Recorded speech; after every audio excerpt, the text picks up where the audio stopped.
அனைவருக்கும் வணக்கம். சிவி பயண வலையொலிக்கு உங்களை அன்புடன் வரவேற்கிறேன். இந்த காணொலியில் நம்ம சுவிட்சர்லாந்தில் இருக்கிற துன் ஏரிக்கு பக்கத்தில் ஒரு குன்று ஒன்று இருக்குது. அந்த குன்று முழுக்க பார்த்திங்கன்னா அப்படியே திராட்சை பழ தோட்டமாக இருந்தது. ஆனால் திராட்சை பழங்கள் இல்லைனாலும் அந்த செடியை பார்க்குறதுக்கே ரொம்ப சிறப்பாக இருந்தது. அப்படியே இங்கே மேலே இந்த குன்று மேலே ஏறி போய் அங்கேருந்து கீழே இந்த ஏரியை பார்க்கும்போது அந்த காட்சியே ரொம்ப பயங்கரமாக இருந்தது. அந்த ஏரிக்கு பக்கத்தில் இருக்க கோட்டை, பின்னாடி இருக்க பனிமலைகள், அப்படியே இந்த இடமே ரொம்ப பயங்கரமாக இருந்தது. அப்படியே இந்த இடத்துல உட்காந்து ஒரு குழம்பியோ இல்லை ஒரு தேநீரோ குடித்தா எப்படி இருக்கும்னு யோசிச்சு பாருங்களேன். சுவிட்சர்லாந்து வர்றவங்க கண்டிப்பாக இந்த இடத்த தவற விடக்கூடாது. வாங்க காணொலிக்குள்ளே போவோம். அப்படியே இதை சுற்றி பார்த்துக்கிட்டே இருக்கும்போது இந்த இடத்துல ஒரு அத்திப்பழம் மரத்தை பார்த்தேன். ஆனால் எங்கள் அப்பா இது அத்திப்பழம்னு ஒத்துக்க மாட்டுறாரு. ஏன்னா நம்ம ஊர்லலாம் அத்திப்பழம் மரம் வேறு மாதிரி இருக்கும். இது என்ன மரம்னு உங்களுக்கு தெரிஞ்சவங்க கீழே கருத்தில் சொல்லுங்கள்.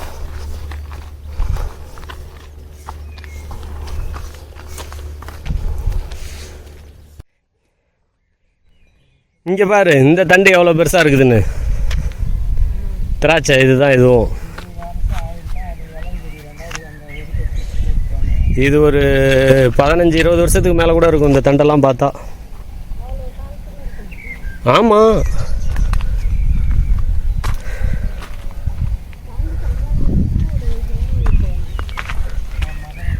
அதெல்லாம் கற்பனை. நீயா கற்பனை பண்ணிக்கூடாது.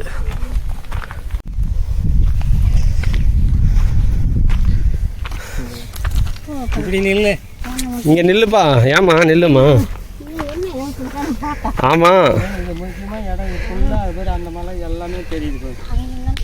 எல்லாம் இதுக்கே அது இன்னும் படம் எடுக்கிறதெல்லாம் இருக்குது. 100, 200, 300ன்னு படம் எடுத்து முடியாத அளவுக்கு நான் அசதி ஆகிற அளவுக்கு எடுக்க சொல்லுவாங்க.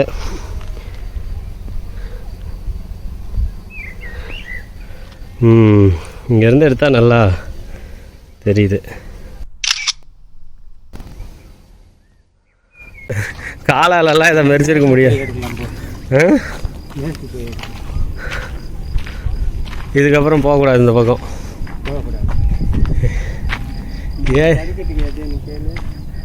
இதெல்லாம் வீடுப்பா.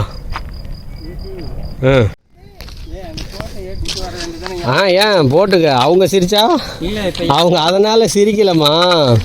நம்ம இப்படி வெயில் அடிக்குதுன்னு சட்டைக்கிட்டையெல்லாம் கழட்டி விட்டு உள்ளாடையோடு படுத்து கிடக்குறோம். இவங்களுக்கு இது குளிர்து இந்த இடம், மேலெல்லாம் அங்கி போட்டுக்கிட்டு வராங்களேன்னு ஒரு இதுவாக பார்க்குறாங்க. வேறு ஒன்றும் இல்லை. அந்த படிக்கட்டு வழியாக தான் வந்தாங்க. அதான்ப்பா, இங்கே வலது பக்கம் போய் தான் ஏறணும். அதுக்கு அவங்களுக்கு குளிர்லன்றதுக்காக நம்ம சட்டையை கட்டி விட்டு குளிரில் வர்றதா.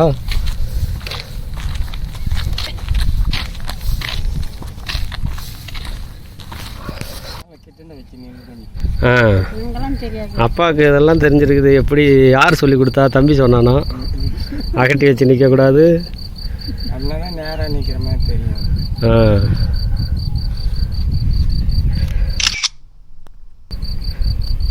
இருங்க, எல்லாத்தையும் ஏரி, மலை, பனி, வீடு எல்லாம் ஒரே படத்தில் வந்துருச்சு.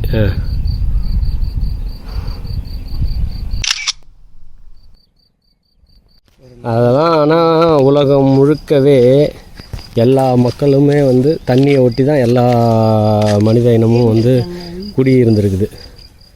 தண்ணி தான் உயிருக்கு அடிப்படை. ஏரி, நதிக்கரை, அப்படி தான் நாகரிகம் வளர்ந்து. அதுக்கு முன்னாடி காட்டிலே இருந்திருப்பாங்க. ஆனாலும் ஒரு இடத்துல தங்கணும்னு முடிவு பண்ணால் அது தண்ணி இருக்கிற இடத்துல தான் அடுத்து தங்கி இது பண்ணியிருப்பாங்க. 1956 யார் பிறந்தப்போ? அப்பாவா? நீ பிறக்கிறதுக்கு முன்னாடியே கட்டியிருக்கிறாங்க.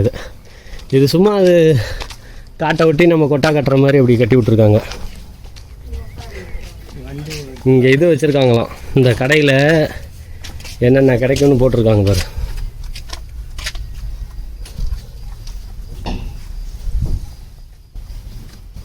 மிளகு அது இது மிளகு அது இதுன்னு இல்லை, ஜீரகம். இது ஏதோ எல்லாம் வேதிப்பொருட்களாக இருக்குது. என்னன்னு தெரியல, என்ன அடிக்கிறாங்கன்னு.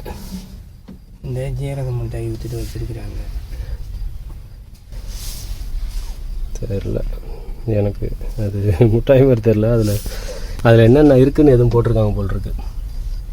என்னென்ன வண்ணத்தில் இருக்குன்னு ஏதோ டவுரின்னு, செலினியம், குரோமியம் அது இதுன்னு ஏதோ இருக்குது. என்னன்னு தெரில அதெல்லாம். இல்லைப்பா, அதான் சொல்கிறேன்ல, நீ மிதிச்சு விட்றேன்னு சொன்ன அதே வண்டி தான் இது. முன்னாடி இருக்கிறதெல்லாம் வெட்டிடும், அது அப்படியே பின்னாடி மிதிச்சு விட்டுக்கிட்டே வரும். இதை வச்சு ஓரமாக அது பண்ணுறதுக்கு அதுக்கும் இதை வச்சு கையில் பிடிக்கிற மாதிரி வச்சுருப்பாங்க.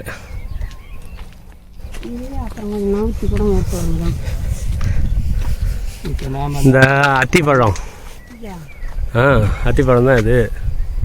அத்திக்காய். ஆமாம், பழுக்கல. ஏப்பா, இங்கே கடையில் விற்கிது, எனக்கு தெரியாது. அப்படியா நான் போய் சொல்லுவேன் உங்ககிட்ட? அத்திக்காய் தான்ப்பா. சரி, நான் இங்கே கடையில் ஒன்று காட்டுறேனே. அது வேறு மாதிரி இருக்குது, இது வேறு மாதிரி இருக்குது. ஏன்னா நான் இது கடையில் வாங்கியிருக்கேன். இந்த பழத்தை அப்படியே வச்சுருப்பாங்க இது. ஆனால் இது ஒவ்வொரு பழமும் 50 ரூபாய்க்கு விற்பாங்க. டென்மார்க்கில் காட்டுறோம் இது. ஆமாம், இது மழை தண்ணி வந்ததுன்னா சாலையை இது பண்ணக்கூடாதுன்னு அங்கேருந்து இது பண்ணி இந்த பக்கம் ஓடிடும். இந்த கப்பலை சுற்றி பார்க்குறது, இந்த கப்பலில் சாப்பிட்றதுக்கு இருக்கும். சாப்பிட்டுக்கிட்டே அப்படியே இந்த ஏரியோட அழகை அப்படி இப்போ இந்த மலையை நம்ம நடந்து ஏறி சுற்றி பார்க்குற மாதிரி அந்த இடத்துல இருந்து பார்த்தா இந்த மலை எப்படி தெரியும், இந்த இடத்துல இருந்து பார்த்தா எப்படி தெரியும்னு அப்படி சுற்றி பார்க்குறது தான். உள்ளே ஒரு சாப்பிட்டுக்கிட்டு ஏதோ ஒரு குழம்பி குடிச்சிக்கிட்டு. ஆனால் தண்ணியோட வண்ணம் மட்டும் அப்படியே அந்த தண்ணி கட்ட தேவையில்லையா, பைப்பு இதுக்கு எங்கே தண்ணி கட்டுறாங்க தெரில. இருந்தாலும் இருக்கும், சொல்ல முடியாது, எனக்கு தெரியல. இங்கே என்னம்மா?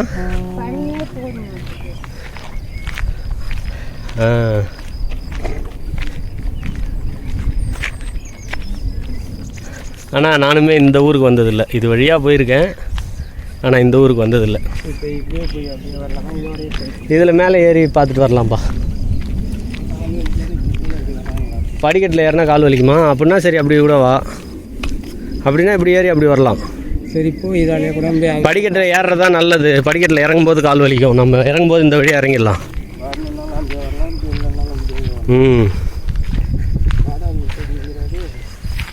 அது வாடாமல்லி இல்லைப்பா, அது வெள்ளையாக அந்த மாதிரி சின்னதாக இருக்கும் தான்ப்பா நம்ம ஊரில். இந்த இது கீரையில் இருக்கிற மாதிரி இருக்குது, பண்ணைக்கீரை பூ மாதிரி.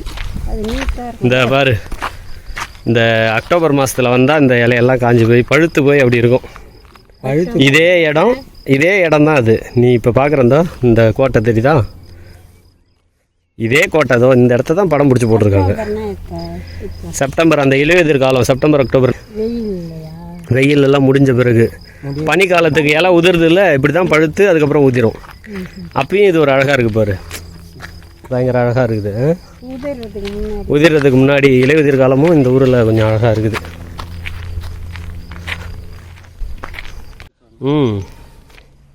இதையும் அப்படியே சுற்றி பார்க்கலான்றதுக்காக கட்டியிருப்பாங்க.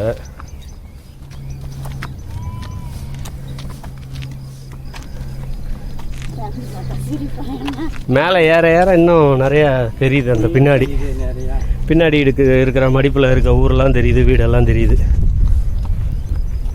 அந்த வீடெல்லாம் தண்ணியிலே இருக்கிற மாதிரி தெரியுது. தண்ணியிலே இல்லை, தண்ணியை ஒட்டி கட்டியிருக்காங்க. ஒரு இடுப்பளவு ஏற்றி தான் கட்டியிருப்பாங்க. ஒவ்வொரு இதுக்கு மேலே வரும்போதும் இன்னும் அழகழகாக இருக்குதுமா. இங்கே வந்து நில்லுப்பா, இங்கே ஒரு படம் பிடிச்சிக்கிறேன். புடவை கட்டினா தான் பிடிப்பியா? புடவை கட்டினா குளிருதுன்னு எவ்வளோ இது பண்ணுவேன். புடவை போட்டுனா குளிருமா இந்த இடத்துல? இல்லைன்னா நீ புடவை தான் எடுத்து வந்திருக்கேன், நாளைக்கு கட்டிக்க. இல்லைப்பா, இங்கே வாப்பா, இங்கே வந்து இல்லைப்பா. அந்த பின்னாடி அந்த கப்பல் போகிறதோட நல்லா இருக்குது.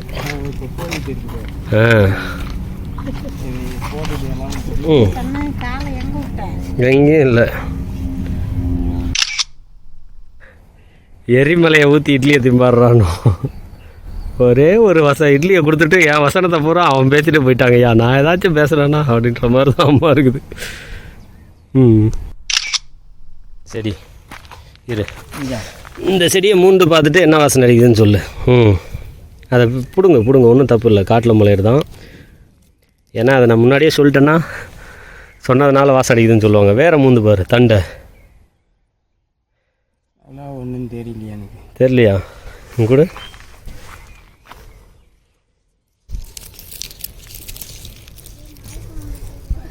இங்கெல்லாம் போகல. பூண்டு தண்ணி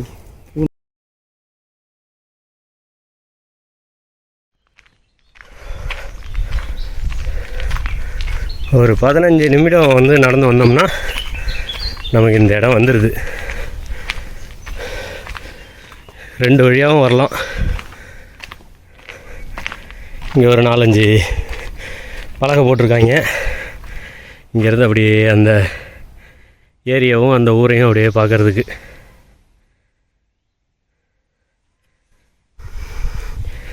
சுவிட்சர்லாந்தில் கிராமங்கள்லாம் இப்படி தான் இருக்கும்.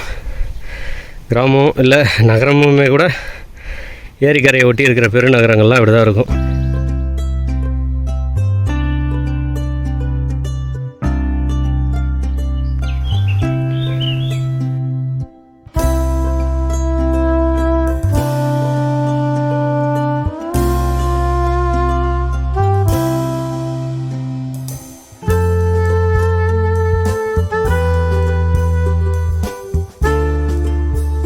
இல்லை அந்த இது செம்புற்று ஸ்ட்ராபெரின்னு சொல்கிறீங்களே அந்த செடி தான். இதெல்லாம் காட்டில் தானாக முளைச்சிருக்கிறது. அது காக்கா கொத்திட்டு வந்து முளைச்சதா இல்லை இயல்பாக முளைச்சதான்னு தெரியாது. எது அதெல்லாம் திங்கக்கூடாது. இந்த 3 இலை இருக்கும் பார்த்துங்க. இதுதான் அந்த செம்புற்று இலை. இதில் வந்து காட்டில் வளர்கிற ரகமும் இருக்குது. அது வந்து குட்டி குட்டியாக இருக்கும். என்னவோ தெரியல. நீ போய் அது நம்ம மருதாணி காய் இல்லைன்னா அந்த கருவேப்பிலை பழம் அளவுக்கு தான் இருக்கும் அந்த சிவப்பாக இந்த இது காட்டில் விளையிற இது செம்புற்று. நான் அப்புறம் தோட்டமாக பயிர் பண்ணியிருக்கிறதையும் காட்டுறேன் பாருங்கள். அது நல்லா பெரிய பெரிய இலையாகவும் இருக்கும், பழமும் பெருசு பெருசாக இருக்கும். இந்த இப்படி தான் இறங்கணும். வேணா இருப்பா, நீ இருமா, நான் வேணா பார்த்துட்டு வரேன்.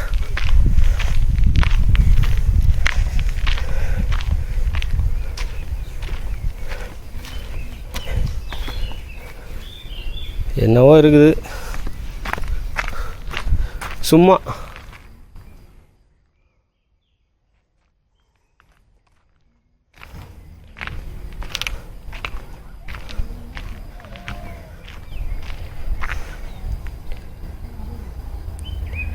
அவ்வளோதான், கீழே இறங்கலாம். இதுக்கு மேலே உயரம் போனோம்னா இன்னும் தாமதமாயிரும். நீங்கள் இப்போ நம்ம என்ன பண்ணலாம்னா, நம்ம காட்டிலே இந்த மாதிரி மரம், இப்போ பாக்கு மரமோ இல்லை தென்னை மரமோ வச்சுருந்தீங்கன்னா இதை எடுத்து போட்டு இப்படி தான் நாங்கள் மட்டையை கழிச்சு விடுவோம் வருஷம் வருஷம், இப்படி தான் பராமரிப்போம், இதுதான் அர்த்தம்னு எடுத்து போட்டிங்கன்னா அது இப்போ மரம் செடி கொடியை பார்க்காதவங்க இல்லை பெருநகரத்தில் வாழ்கிறவங்களுக்குலாம் வரும்போது அது ஒரு நல்ல தகவலாக இருக்கும். இப்போ இவங்க போட்டிருக்காங்க பாரு, இது அதெல்லாம் நம்ம காணொலி எடுத்து பண்ணணும். ஏன்னா நம்ம மற்ற கல்வியை படிக்கிற மாதிரி இப்போ நம்ம பசங்க எல்லாரும் இந்த கல்வியை படிக்கிறது இல்லை, இயற்கையை பற்றி படிக்கிறது இல்லை தானே. அப்போ இதை பார்த்து இந்த மாதிரி இப்போ போட்டு விட்டோம்னா இங்கே போட்டிருக்காங்க அந்த இதை அவங்களுடைய வலைப்பக்கத்தை, அதில் போனால் காணொலியாக எல்லாம் இருக்கும். இதை பற்றி பேசி இங்கே எழுதியிருக்கிறத அப்படியே பேசி போட்டிருப்பாங்க. இந்த செடியை இப்படி வெட்டி விட்டால் என்ன ஆகும், அது எப்படி சரி பண்ணிக்கும்னு. இந்த இதை வெட்டி விடுறதுனால அது நோய் தாக்குதலிருந்தும் பாதுகாத்துக்குது அப்படின்னு போட்டிருக்காங்க. அந்த மாதிரி இந்த பூஞ்சை என்ன எப்படின்னு இந்த மாதிரி வந்துச்சுன்னா மொத்த இலையுமே காலி இது பண்ணிடுமா, அழிச்சிருமா. இந்த வெள்ளையாக இதுவாக வருது அது மாதிரி வரக்கூடாது. ஆமாம், வந்தால் அந்த கொடியை இது பண்ணிடும்னு. நம்மளும் இந்த மாதிரி நம்ம பயிருக்கு வந்து இது பண்ணணும். நம்ம ஊரில் இருக்கிற எல்லாருக்குமே அது தகவல், ஆனால் மற்றவங்களுக்கு அது தெரியாத தகவல். இப்போ நம்ம வீட்டிலையே அடுத்த தலைமுறை, இப்போ எங்களுக்கெல்லாம் உங்களுக்கு தெரிஞ்ச அளவுக்கு தெரியாதுல்ல, பயிரை பற்றி எதுவுமே தெரியாது. இப்போ பாரிக்கெல்லாம் இன்னும் எவ்வளோ தெரிய போகுது. அதனால் அதெல்லாம் நம்ம இது பண்ணி வச்சா தான் எல்லாருக்கும் தெரிய வரும். ஏன்னா அது உணவு இல்லை, ஒரு மொத்தமாக எல்லாருக்குமே இந்த உணவு எப்படி செய்கிறது, அரிசி விளைய வைக்கிறது எல்லாமே தெரிஞ்சவங்கெல்லாம் அதை விட்டு விலகி வெளியே போயிட்டா எப்படி அப்புறம் உற்பத்தி பண்ணுறது, சாப்பிட்றது. திராட்சை தோட்டத்துக்கு ஒரு படம் எடுப்போம். கொடுங்க, நில்லுங்க, இப்படியே திரும்பி நில்லுங்க. இங்கே நில்லுப்பா, இங்கே தான்ப்பா நல்லா இருக்குது. அப்பா அம்மாவை வச்சுக்கிட்டு தான் எடுக்கணுங்குது, அம்மா தான் ஓடுது.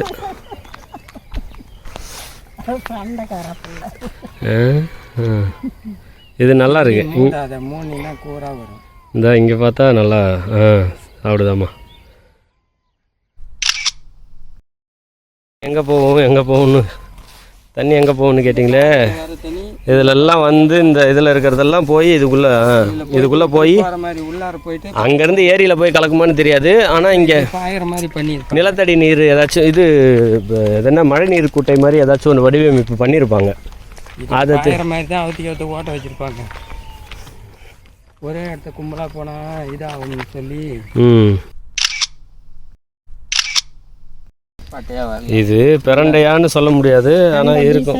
அந்த வகை அந்த வகையாக கூட இருக்கும். ஏன்னா இதே மாதிரி தான் நடு தண்டு வரும், அதுக்கப்புறம் இலை வரும், இலையிலேருந்து அப்படி சிமிரு மாதிரி வரும். அவங்கள கேட்கணும். அது அது அந்த இதை படித்தவங்களுக்கு தெரியும், நமக்கு தெரியாது. இதில் உள்ளார தண்டு போலாம் இருக்கு. உள்ளார ஓட்டம். இந்த செடி தான் அம்மா சொல்லிச்சு, இந்த மாதிரியே வெள்ளை வெள்ளையாக பூ இருக்கும் நம்ம ஊர்லேயும்.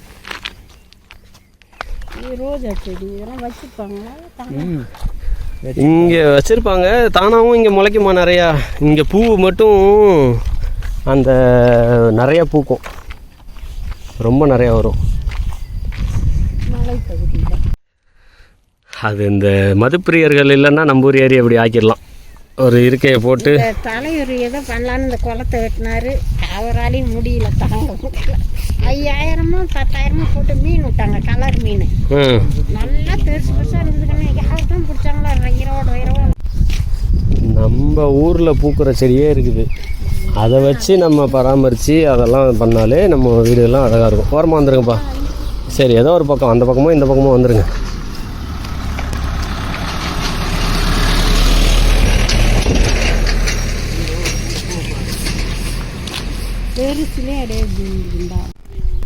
அப்பா இது என்னம்மா 100 வருஷம் பழைய மரமாக இருக்குமா?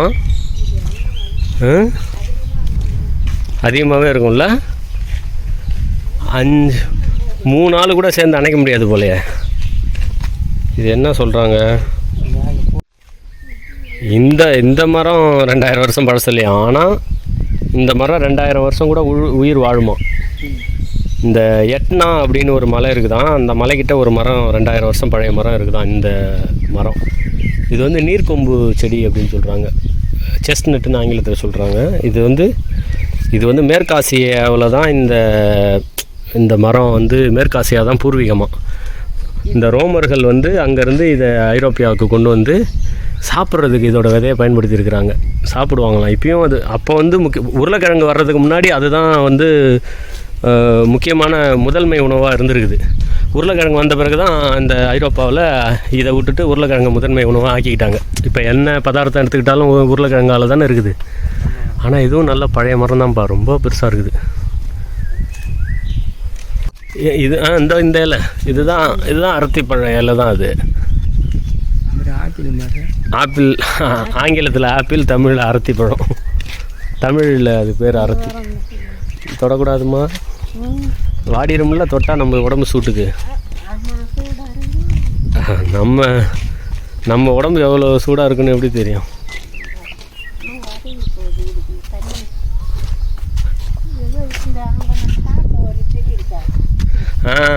அது சுருண்டு அது எனக்கு தெரியல. நீ ஏதோ ஒன்று பல்ல வைக்கல, அது வேற தான். ஆனால் இந்த மாடம் தான் அது. ஆனால் இது அண்ணன் பழம் மாதிரி. பொதுவாக இங்கே என்ன சொல்லுவாங்கன்னா, வீட்டு வேலியில் இருக்குன்னா அது வந்து இதுவாக இருக்காது, விஷச்செடியாக இருக்காதுன்னு சொல்லுவாங்க. அது இருந்தாலும் நம்ம அதை சாப்பிட்டா வயிறு கடுக்கும், அந்த மாதிரி ஏதாச்சும் கூட ஆகும். எதுக்கு? அதனால் நமக்கு என்னான்னு தெரியலன்னு நம்ம அதை சாப்பிடக்கூடாது. அப்படியே இந்த துன் ஏரியோட அழகெல்லாம் ரசிச்சுட்டு அந்த துன் ஏரியை விட்டு கிளம்பிட்டோம். அந்த துன் ஏரி வந்து ரொம்ப பெருசு, அதில் ஒரு பகுதி அந்த ஸ்பீஸ் அப்படிங்கிற இடத்துல இருந்து தான் அந்த கோட்டையெல்லாம் பார்த்துட்டு அந்த திராட்சை தோட்டத்தெல்லாம் பார்த்துட்டு இங்கேருந்து கிளம்பிட்டோம். இன்றைக்கி இரவு பார்த்திங்கன்னா இந்த துன் ஏரிக்கு பக்கத்துலேயே இன்னொரு ஏரி இருக்குது, பிரையன்ஸ் அப்படிங்கிற ஏரி. அந்த ஏரியில் வந்து நிறைய ஊர்கள் இருக்குது அந்த ஏரியை ஒட்டியே. அதில் ஒரு இடத்துல தான் போய் தங்க போகிறோம். அதுக்கு முன்னாடி இன்றைக்கி இரவு நேராக வந்து விடுதிக்கு போகாமல் என்ன பண்ண போகிறோம் அப்படின்னா இன்னொரு இடத்துக்கு போயிட்டுருக்கோம். கிட்டத்தட்ட இந்த பயணத்துடைய சுவிட்சர்லாந்து பயணத்துடைய ஒரு மணிமகுடம்னு சொல்லக்கூடிய இடம். சுவிட்சர்லாந்தில் மிகவும் புகழ்பெற்ற இடம். இந்த ஊருக்கு அதாவது ஒவ்வொரு ஆண்டும் வந்து இந்த ஊர், இது ஒரு சின்ன கிராமம்தான், இந்த கிராமத்தை பார்க்குறதுக்கு தான் பல லட்சம் பேர் மக்கள் வந்துக்கிட்டு இருக்காங்க. அது என்ன ஊருன்னு ஏற்கனவே நீங்கள் கணிச்சிருந்தீங்க அப்படின்னா கீழே கருத்தில் சொல்லுங்கள். அப்படி இல்லைன்னா அடுத்த காணொலியை பார்த்து அது என்ன ஊர் அப்படின்னு தெரிஞ்சுக்கோங்க. இல்லை வேறு ஏதாச்சும் இன்னும் அதை பற்றின ஒரு துப்பு சொல்லணும் அப்படின்னா இந்த ஊர் இது வந்து ஒரு பள்ளத்தாக்கில் இருக்குது. இந்த துன் ஏரிக்கு பக்கத்துலேயே ஒரு பள்ளத்தாக்கு இருக்குது. அந்த ஏரியில் அந்த பள்ளத்தாக்கில் தான் இருக்குது. அந்த பள்ளத்தாக்கில் மொத்தம் 72 நீர்வீழ்ச்சிகள் இருக்குங்க. அதுலேயும் குறிப்பாக ஒரு நீர்வீழ்ச்சி பார்த்திங்கன்னா ஒரு 300 மீட்டர் உயரம், ஒரு மலையிலேருந்து நேரடியாக அப்படியே செங்குத்தாக 300 மீட்டர் உயரத்தில் அப்படியே விழுந்துக்கிட்டு இருக்கும்.